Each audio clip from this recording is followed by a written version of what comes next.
حدا قلعت ጸልማት ስለ ዘፍርሖም ካብ ገዝኦም ይወጹን ልጆን ግን እቲ ጸልማት ኣብ ውሽጢ ገዝኡ እዩ ዝነብር ነይሩ ለይቲ ድሕሪ ለይቲ መዓልታዊ ዕግርግርን ዓመፅን ዝተመልአ ገዛ ቀልጢፉ ምስ ዝኹረቦ ኩሉ ግዜ ምስ ተወከደን ከመንዮ ዝተመንጠሎ ቁልዕነትን ተቐቢሉ ክነብር ነይርዎ ሓደ መዓልቲ ነታ ኩሉ ግዜ ተወከዲኡ ንምክልኻል ማንም ዘይተጸበዮ ነገር ይገብር እሞ ሙሉእ ህይወቱ ናብ ዝቕይር ጸልማት ቦታ ይኣቲ ሓደ መዓልቲ ግን ርእዎም ዘይፈልጥ ዘይተጸበዮም ስድራ ዝግበአኒ ኢሉ ሓሲብዎ ዘይፈልጥ ነገር ክህብዎ ይመጹ ተባላሸ ህይወቱ ክዕርየላ ዝኽእል ካልኣይ ዕድል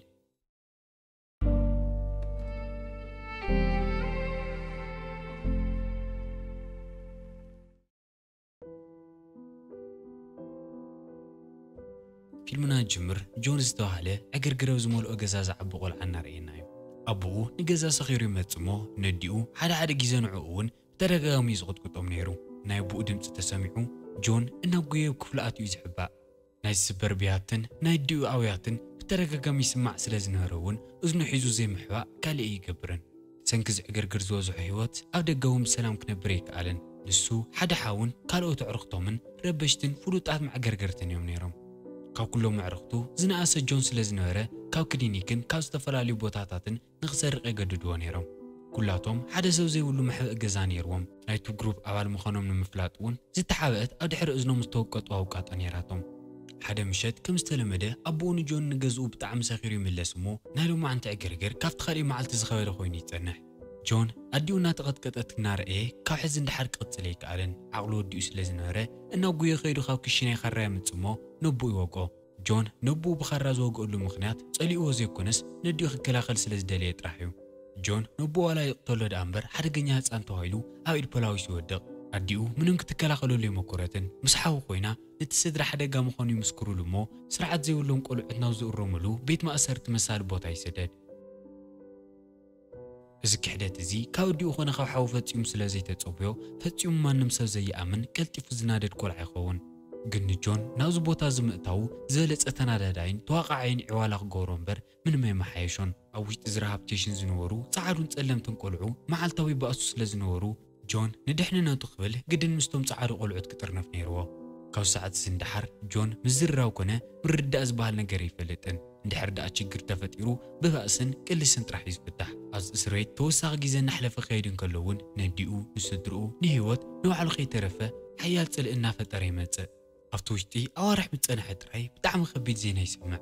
ኣዲኡ እቲ ተሕልፎ ዝነበረት ህይወት መሪርዋ ልዕሊ መጠን ሓሽሽ ተጠቒማ ከም ዝሞተት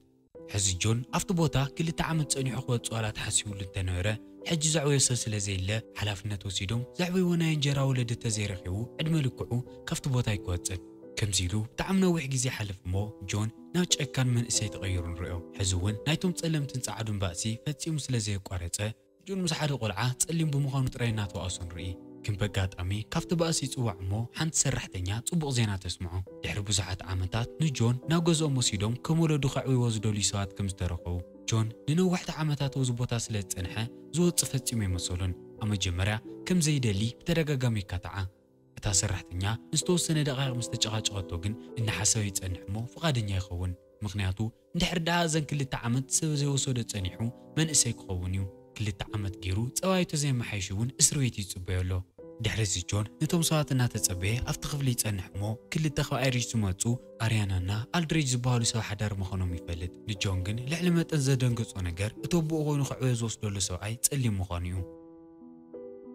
ጆን ሰባት ብሕብሪ ቆርበቶም ጥራይ ኣብ ዝጻልኡሉን ዝበኣሱሉን ኩነታት ስለ ዝዓበየ ንምቕባል ይኸብዶ ጆን ኩሉ ትኹረቱ ኣልድሬጅ ብምግባር ተደጋገምቲ መልሲ ዘየድልዮም ሕቶታት ይሕቶ በቲ ወገን ኤልድሬጅ ብጣዕሚ ልዑል ናይ ትምህርቲ ብርኪ ዘለዎ ምሁርን ሃፍታምን ሰብ እዩ ኣብ መንጎ ኣኼባኦም ጆን ስኢልዎ ዝነበረ ፎቶ ንኽልቲኦም ይርእዮ እሞ ማርያና ምቅታል ዝበዝሖ ፎቶ ስለ ዝነበረ ምንም ኣይፈተየቶን ኣልድሬጅ ግን ብቲ ገጽ ኣብቶም ዝተሰኣሉ ካራክተራት ዝነበረ መልእኽቲ ስለ ዘስተውዓሎ ጆን ሓገዝ ደልዩ እምበር ጂኔስ ቆልዓ ምዃኑ ይርድኦ ጆን ናይ ዝሕውኡ ስእሉ መልእኽቲ ንመጀመርያ ግዜ ዝረኸበ ሰብ ጸሊም ብምዃኑ ልዕሊ መጠን ይድነቕ ግን ክሳብ ሕጂ ኩሩዕ ሰብ ክኸውን ስለ ዝደለየ ንማንም ሰብ ኣይርአዮን ድሕሪ እዚ ጆን ንሖም ዝኸውን ቆልዓ ደይኮነን ንኽርእይዎ ንሽዱሽተ ወርሒ ምስኦም ንኽቕመጥ ንገዝኦም ሒዞምዎ ይኸዱ ንዓመታት ስድራ ሰላም ኮነ ፍቕሪ ዘይብሉ ህይወት ድሕሪ ምጽናሕ ሓድሽ ምዕራፍ ንምጅማር ኩሉ ምድላው ይገብር ኣብቲ ገዛ ክበጽሑ እንከለዉ ጆን ብጣዕሚ ይጠራጠር ከመይ ኢሉ ጸሊም ሰብ ክንድዚ ዝኣክል ሃፍቲ ክህልዮ ይኽእል ኢሉ ድማ ይግረም ጆን ናብቲ ገዛ መጀመርያ ክኣቱ እንከሎ ገዝኡ ከም ዘይኮነ ይርድኦ ኣሎ እዞም ፍቁራትውን ስድሮ ይኮኑን ኣልድሬጅ ክንዲ ዝተኽኣሎ ፀባይ ገይሩ ንኽሰማምዑ ዓላ ይሞክር ጆን ግን ምንም ኣይሕግዞን ነይሩ ሕማቐት መልስታት ድማ ይምልሰሉ ንጆን ኣልድሬጅ ጸሊም ብምዃኑ ጥራሕ እዩ ዝኹሉ ፈተና ኮይኑዎ እምበር ኣብ ፀባዩ ኮነ ኣዘራርብኡ ወይ ኣከዳድንኡ ምንም ዝረበሾ ነገር ኣይነበረን እቲ ምሸት ንሱ ድራር ከልዑን ከለዉ ኣልድሬጅ ንጆን እዚ ሓድሽ ዓመት ስለ ዝኾነ ከይዶም ካብ ኮሌጅ ክትጅምር ትኽእልኻ ይብሎ ኣብቲ ዝቕፅል መዓልቲ እውን ክልቲኦም ንስራሕ ቅድሚ ምኻዶም ሒዞምዎ ናብቲ ትምህርቲ ቤት ከድሞ ግን ጆን ምስኦም ክረአ ስለ ዘይደለየ ግን ኣብቲ ኣፍ ደገን ከይበፅሑ ቀዲምዎም ይወረድ ጆን ኣብዚ ሓድሽ ትምህርቲ ቤቱ ብዙሕን ከይፀንሐ እቶም ተምሃሮ BMX ዓይነትን ሳይክል ከም ዝፈትዩ ይፈልጥ ጆን ክላሱ ኣትዩ ኮፍ ኢሎም ከይተረጋግዐ ጀስትን ዝበሃል ተምሃራይ ብሰንኪ ኣከዳድንኡ ይቕልደሉ ጆን እውን ቀሊል ስለ ዘይነበረ ንባእሲ ተዳልዩ ነይሩ ግን ዕድለኛ ኮይኑ እታ መምህርቲ መፅሞ ንናብ ወንበሮም ከይዶም እቲ ዕግርግር ይቋረፅ ኣብቲ ክላስ ኣብ ጎኑ ኮፍ ኢላ ዝነበረት ሸሪት ትበሃል ቆልዓ እውን ጆን ሓድሽ ተምሃራይ ምዃኑ ስለ ዝረአየት ንኽተረጋግዖን ነቲ ቦታ ከተላምዶን ዝተኽኣላ ትገብር ሰለስተ ፈሬት ተማሂሮም ዝተወሰነ ቀሪዮምን ከሎ ግን ጆን ኣቐዲሙ ንኽወፅእ ሽንቲ ቤት ክኸይድ ከም ዝደሊ ይነግራ ኩሎም ተፈዲሶም ክወፁን ከለዎ ግን ናይ ጀስትንን ናይ ኣዕሩኽቱን ሳይክላት ኩለን እግሪ ጎማ እንተነቒሉ ተወሲዱ ይጸንሕ ኩላቶም ዝጠርጠርዎ ንጆን ስለ ዝነበረ ፖላዊስ ናብ ናይ ኣልድሬጅ ገዛ ይመፁ ግን እቶም ፖላዊስ ካብ ጥርጥር ዝሓለፈ ምንም ማስረጃ ስለ ዘይነበሮም ኮርዮምን ተዛሪቦምን ይኸዱ ኣልድሬጅ ግን በቲ ተግባሩ ብጣዕሚ ተናዲዱ ስለ ዝነበረ ናብ ክፍሉ ይኸይድ እሞ ከምዚ ዓይነት ኩነታት ብዕግርግር ኮነ ብኣሰ ይኮንካ እንትፈትሖ እዞም ፖላዊስ ደጊሞም ናብ ገዛይ እንድሕር መፂኦም ናብቲ ዝነበርካሉ ቦታ ይኽምልሰካ ኢሉ ይፈራርሖ ኣብ ዝቕፅል ንግሆ ሒዞሞን ትምህርቲ ክኸዱ ከለዉ ጆን ምስቲ ጸሊም ኣቦኡ ክረአ ስለ ዘይደለየ ኣብ መኪና እናተሓበአ ትሪኦ እሞ ብተግባሩ ብጣዕሚ ዝተናደደት ማርያና ብተደጋጋሚ ትፀርፎ ግን ኣልድሬጅ ምንም ስለ ዘይመሰሎ እናቐለደ እቲ ኩነታት የረጋግዖ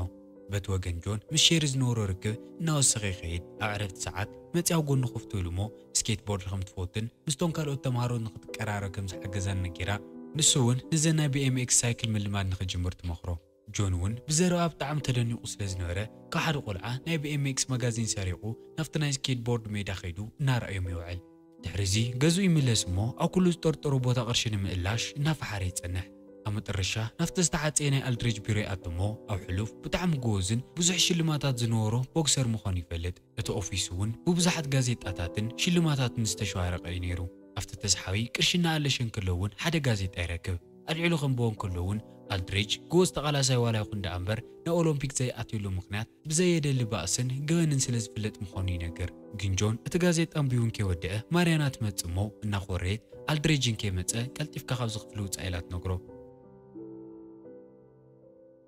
ንምሸቱ 4 ሰዓት ሓሊፉ ስለ ዝነበረ ኣልድሬጅ ንጆን ደቅስ ክብሎ ናብ ክፍሉ ይመፅእ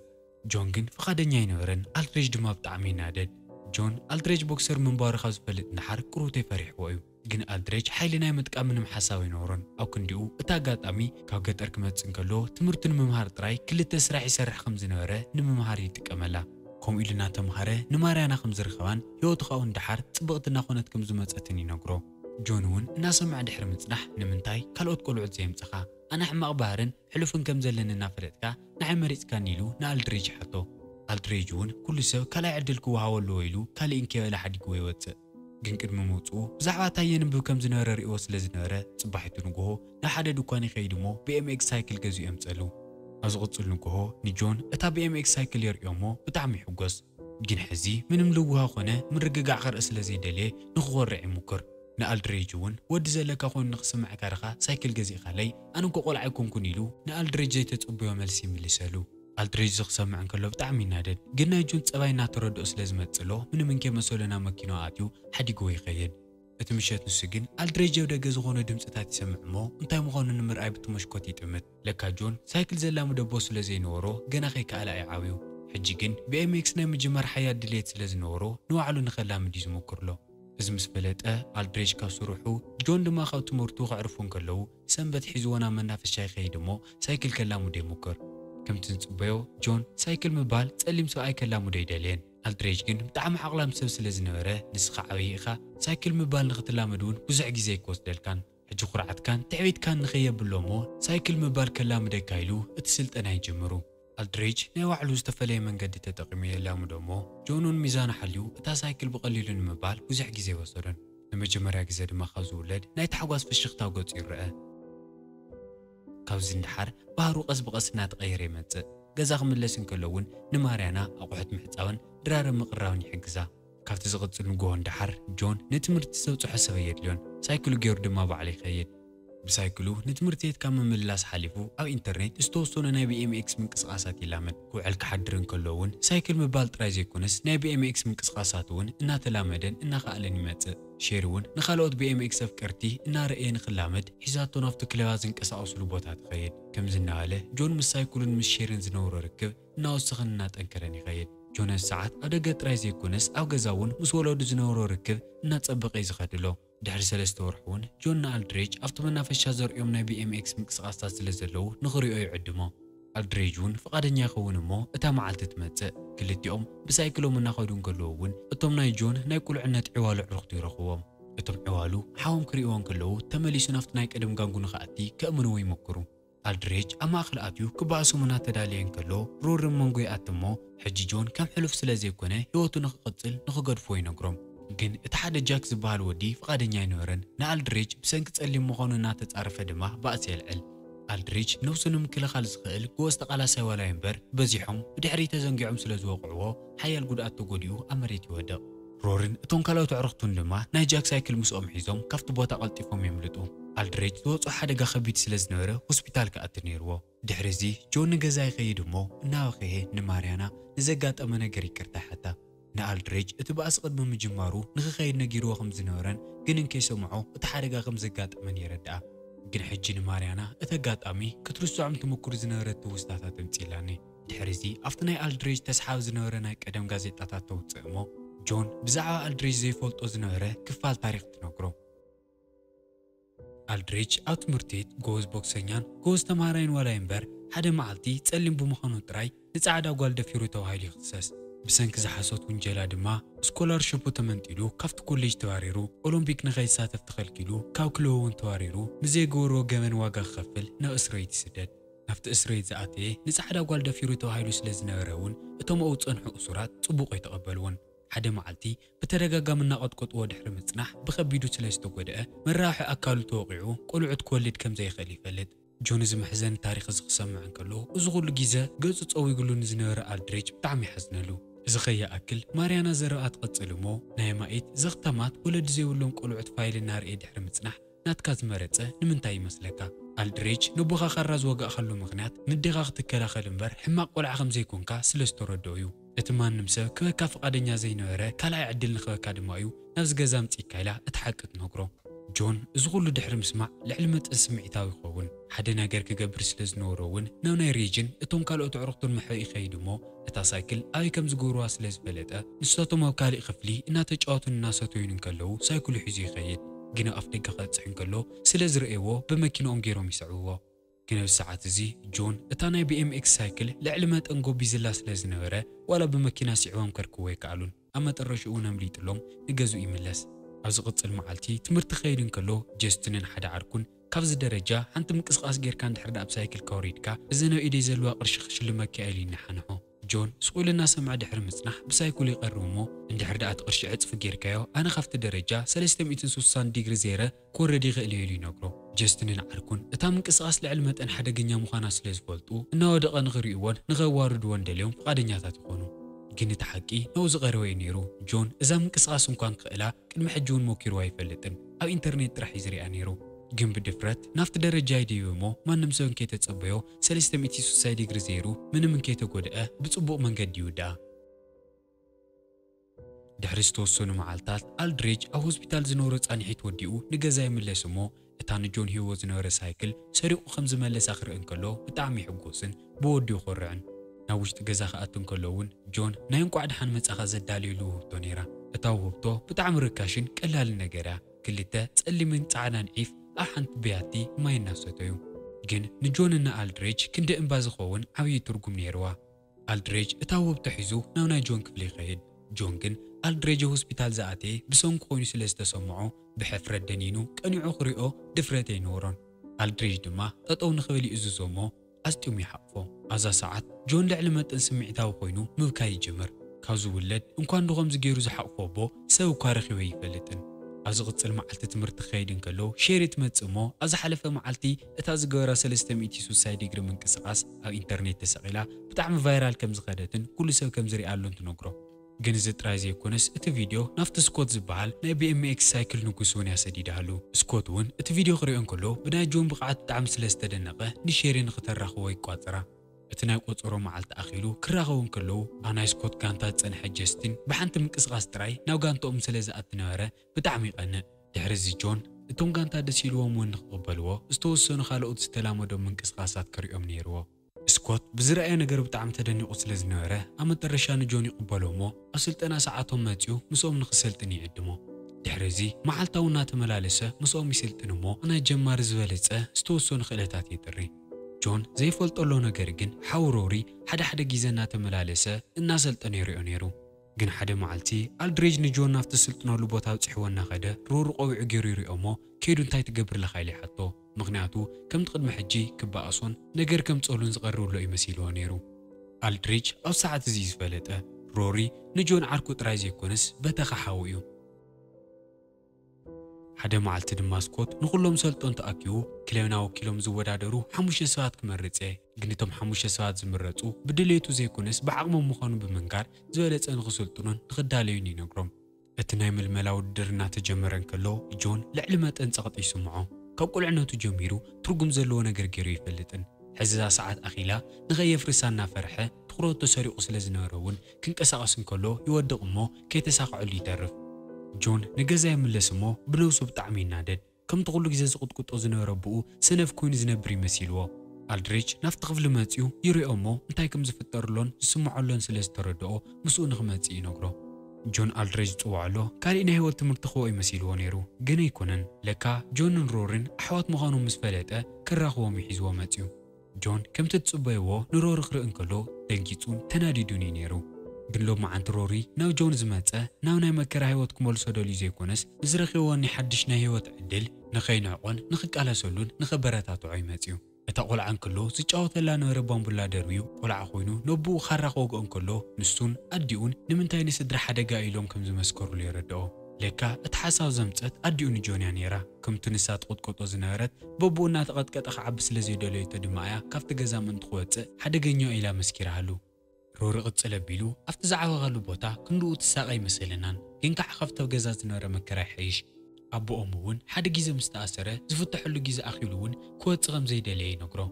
ኣብ መጨረሻ ጆን ንምንታይ ሓውን ኣዲኡን እዚ ከም ዝገበሩ ይርድኦ እሞ ልቡ ይዝሕል ኣብ መጨረሻ ሮሪ ኣብ ድሌቱን ሕልሙን ከም ዝሕግዞን ከም ዝድግፎም ክነግሮ እንከሎ ብጣዕሚ ደስ ይብሎ ግን ሕጂ ኩሉ ነገር ዋጋ ይነግሮን ምክንያቱ እታ ናይ ምልመላ ውድድር ሓንቲ ግዜ ኣትግበር ነይራ ጆን ድማ ኦሮማይ ወዲቑ እዩ ኣመንጎ ሮሪ ቆረፅ እሞ ቆልዑትን ከለና ተስፋ ምቑራፅን ምውዳቕን ዝበሃል ነገር ይንፈልጥ ነርና ንምንታይ ሕጂ ኣብ ዝሓሸ ህይወት ዝነብር ወዲ ኮይንካ ተስፋ ናይ ምቑራፅን ናይ ምውዳቕን ሓሳብ ተምፂኢሉ የበረታትዖ ከምዚ ኢሉ ጆን ሞራሉ ይምለሰሉ እሞ ሳይክሎም እናጋለዉ ሮሪ ሓንቲ ናይ BMX ምንቅስቓስ ከላምዶ ናፍቲ መሰልጠኒ ማእኸል ሒዝዎ ይኸይድ እዛ ሮሪ ዘላመዶ ሓዳሽ ምንቅስቓስ ከይዱ ንስኮት የርዮ እሞ ብጣዕሚ ይድነቕ ድፍረቱን ህልኹን ሪኡ ድማ ካብቶም ንክለቦም ወኪሎም ዝኸዱ 5 ተወዳደርቲ ሓደ ከም ዝኸውን ይነግሮ በቲ ወገን ጃክን ኣዕርኽቱን ንዝተወሰነ መዓልታት ንሮሪ ከም ዘይሪእዎ ኣለዉ ይዝክሩ እሞ ናበይ ከይዱ ኢሉ ይሓትት ግን ድሕሪ ዝተወሰኑ ደቓይቕ ሓደ ዓርኩም ናብ ውሽጢ ኣቱ እሞ ሮሪ ምስ ጆንና ኣልድሬጅ ከም ዝተረኣየ ይነግሮ በቲ ወገን ሮሪ ኣልድሬጅና ጆን እታ ዝወዳደረላ ሳይክል እናዳለይዋ ይፀንሑ ኣድላይ ዝበሃል ጥገናታት ምስ ገበሩላ ሮሪ ቻው ኢልዎም ይወፅእ ግን ክኸይድ እናበለ እንከሎ ናይ ጃክን ናይ ኣዕርኽቱን መኪና ናብኡ እናቐረበት ይሪኣ ከምቲ ዝፈርሖን ዝጠርጥሮን ጃክን ኣዕርኽቱን እቲ ገዛ ብሓውን ምቅፃር እዮም ዝዳለዩ ነይሮም ካብ መኪንኦም ወሪዶም እታ ኮክቴል ዝመልአ ጥርሙዝ ሓውና ንክስዋ እንከለዉ ግን ሮሪ ጎይ ይመፅእ እሞ ሒዝዎ ይወድቕ ኣልድሬጅ እቲ ድምፂ ሰሚዑ ይወፅእ እሞ ንማርያና ናብ ፖሊስ ንኽደውል ነጊሩ ንኽሕግዞ እናጎየ ይኸይድ ጆንና ኣልድሬጅ ክሕግዞ ዋላ እናጎዩ ይኸይዱ ዳ እምበር ልዕሊ መጠን ተቐጥቂጡ ስለ ዝነበረ ግድን ሆስፒታል ክኣቲ ነይርዎ ጆን ድማ ናፍቲ ሆስፒታል ይኸይድ እሞ እስኻ ተዘይትህሊ ነርካ ገዛና ሕጂ ይቃፀል መሃለየ ደጊምካ ስለ ዘድሓንካኒ ይቐኒየለ ይብሎ ሮሪ ግን እናኸየ ደጊሙ ይቅርታ ይሓቶ ናፍቲ ቆልዑ ዝእሰሩሉ ቦታ ኣነ እምበር ንስኻት ከይደ ይግብአና ነይሩ ኪድ እቲ ውድድር ሰዓሮ እሞ ክልቲአን ስድራና ኩርዓየን ኢሉ ብተደጋጋሚ ንጆን ይነግሮ ጃክን ኣዕርኽቱን ደጊሞም ናብ ናይ ጆን ገዛ መፂኦም ጉድኣት ከየብፅሑ ድማ ንፖሊስ ኩሎም ዝገበርዎም ገበናት ከም ዝናዘዝ ነጊሩ ንኸይጭነቕ ይነግሮ እቲ ውድድር ንኽካየድ ሓንቲ መዓልቲ ምስ ቀረየቶ ኣልድሬጅ ምስ ጆን ናፍቲ ቦታ ይኸዱ እሞ እቶም ስፖንሰር ዝገበርዎም ነብሩ ሰብ ሃፍቲ ይረኽቦም እቶም ተፈኻኽርቶም ብጣዕሚ ጎበዛትን ልዑል ስልጠናን ከም ዘለዎም ምስ ረኣዩ እውን ስኮት ይፈርሕ እሞ ንሓሙሽተኦም ተወዳደሩ ተኣኪቡ ደፋራት ንክኾኑን ካብቲ ካልእ ግዜ ዝወዳደርዎ ንላዕሊ ተገዲሶም ንክጫወቱን ይነግሮም። እቲ ውድድር እናተኻየዱ ኣብ ናይ ዕረፍቲ ሰዓቶም ኣልድሬጅ ንጆን ሒዝዎ ናብ ሓደ ካፌ ይኸይድ። ኣብቲ ውሽጢ ካፌ እውን ማርያናን ብዙሕ ወረቓቕቲ ዝሓዘት ናይቲ ዝዓበየሉ ድርጅት ሰራሕተኛን ይርኢ። ለካ ኣልድሬጅና ማርያና ንጆን እናፈተንዎ ካብ 6 ወርሒ ክሳብ 1 ዓመት ወራ ክፀንሑ ይገብኡ። ካብ ሕዚ እንድሓር ጆን እቲ ዝደልዮ ቆልዓ ምዃኑ ምሕሳብ የድልዮ ነይሩ። ብሕጋዊ መንገዲ ኣቦኡን ኣዲኡን ንምዃን ድማ ክፍርሙ እዮም እቲ ወረቐታት ሒዛ ንኽትመጽእ ነጊሮሞ። ክልቲኦም እቲ ወረቐታት ፈሪሞም ከም ወለዱ ክሓቕፍዎም ከለዉ ጆን ልዕሊ መጠን ስምዒታዊ ኮይኑ ይበኪ። ኣብ ዝቕፅል መዓልቲ እቲ ውድድር ክጅምር እንከሎ ጆን ኣንጻር ፕሮፌሽናል ተወዳደርትን ኣብ ዝሓለፉ ዓመታት ብተደጋጋሚ ዋንጫ ዝሰዓሩን ሰባት ከም ዝገጥሙሉ ይፈልጥ። ግን ኩሉ ሰብ ኣብ ዝሓለፉ ዓመታት ብተደጋጋሚ እናሰዓረ ንዝመፀ ላሪ ክስዕሩ ይፅበ ነይሩ። መጀመርያ ዝተወዳደረ ንሱ እንትኸውን ካብቶም ዳኛታት 90 ነጥቢ ይወሃቦ። ድሕሪኡ ናይ ጆን ታራ እዩ ነይሩ። እቲ ዘርእዮ ምርኢት እውን ብጣዕሚ መደነቂ ስለ ዝነበረ 89 ነጥቢ የርክቦ። ካብ ጀማሪ ማንም ሰብ ዘይፅበዮ ውፅኢት ስለ ዝነበረ እውን ሰባት ሃንደበት ክድግፍዎ ይጅምሩ። ኣብ ሆስፒታል ደቂሱ ዝነበረ ሮሮ ወሲኽካ ኣልድሬጅ ማርያና እና ሼሪ ብጣዕሚ እዮም ተገሪሞም። ኣብ ካልኣይ ዙር ላሪ ሰብሪእዋ ዘይፈልጥ ምንቅስቓስ ብምግባር ካብቶም ደያኑ 94 ነጥቢ ይረክብ። ግን ጆኒ ምንም ተስፋ ኣይቆረፀን። ዝተፈላለዩ ምንቅስቓሳት እናረኣየ ነቶም ዳኛታት እናደንቖም ይጸንሕ። ግን ኣብታ ናይ መጨረሻ ምንቅስቓስ ሳይክሉ ካብ ኢዱ ትመልቆ እሞ ኣብ መሬት ወዲቑ ኢዱ ይጉዳእ። ኣብ ካልኣይ ዙር ጆን እና ላሪ ማዕረ ኮይኖም እዮም ወዲኦሞ። ግን ኣብ ሳልሳይ ዙር እንድሕር ደኣ ዘይተሳቲፉ እቲ ሰዓራይ ላሪ ከይኮነ ይተርፍን። ስኮት ንጆን ኣመና ፈሪሕሉ ስለ ዝነበረ እቲ ውድድር ጠጠው ንምባል ተዳልዩ እዩ ነይሩ።